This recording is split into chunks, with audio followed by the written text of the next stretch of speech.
तर राष्ट्रवादीचे नेते छगन भुजबळ यांनी मुख्यमंत्री देवेंद्र फडणवीस यांची भेट घेतली। ओबीसी आरक्षणासंदर्भात याचिकेबाबत ज्येष्ठ विधिज्ञांची नेमणूक करा अशी मागणी भुजबळांनी मुख्यमंत्र्यांकडे केली आहे।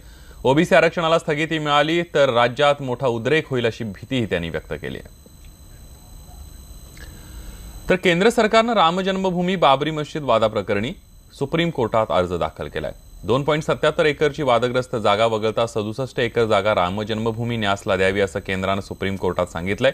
या जागेचं केंद्र सरकारने अधिग्रहण केलं होतं आणि सुप्रीम कोर्टाने या निर्णयाला स्थगिती दिली होती। अलाहाबाद उच्च न्यायालयाने अयोध्येतील 2.77 एकर जागा सुन्नी वक्फ बोर्ड, निर्मोही आखाडा आणि राम लल्ला यांना सारख्या प्रमाणात वाटून देण्याचा निकाल 2010 मध्ये दिला होता। त्यावर 14 अपिले प्रलंबित आहेत। एकूण 4 दिवाणी दाव्यांवर अलाहाबाद उच्च न्यायालयाने जमीन सारखीच वाटण्याचा निकाल दिला होता। हे प्रकरण सध्या सुप्रीम कोर्टात न्यायप्रविष्ट आहे।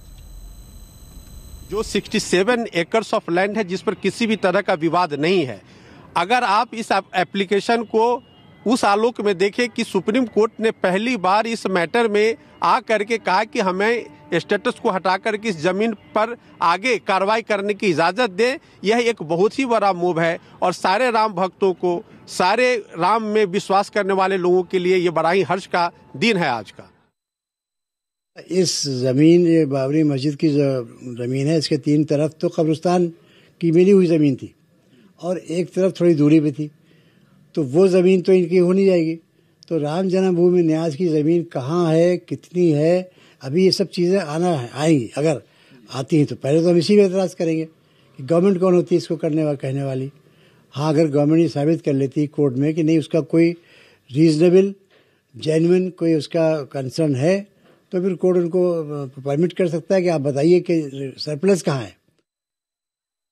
चांगली भूमिका आहे। एक राम मंदिराच्या दिशेने पडलेलं एक महत्त्वाचं पाऊल आहे। 62 एकर जमिनीवरती कोणताही वाद नसेल तर ती जमीन मोकळी केली पाहिजे आणि तिथे राम मंदिर निर्माणाचं कार्य सुरू करावं, अशा पद्धतीने एकमत व्हायला हरकत नाही। काँग्रेस अध्यक्ष राहुल गांधी यांनी गोव्याचे मुख्यमंत्री मनोहर पर्रीकर यांची भेट घेतली। मुख्यमंत्री कार्यालयात जाऊन पर्रीकरांची भेट घेत त्यांच्या प्रकृतीची विचारपूस केली।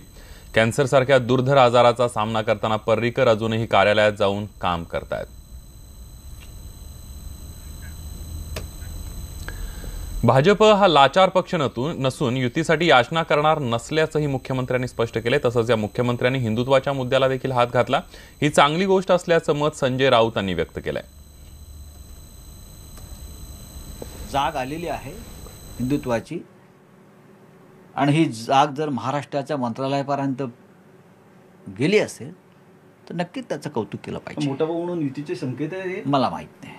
आम्ही ह्या गोष्टीशी युती-बिती शब्द जोडत नाही। हिंदुत्व हिंदुत्व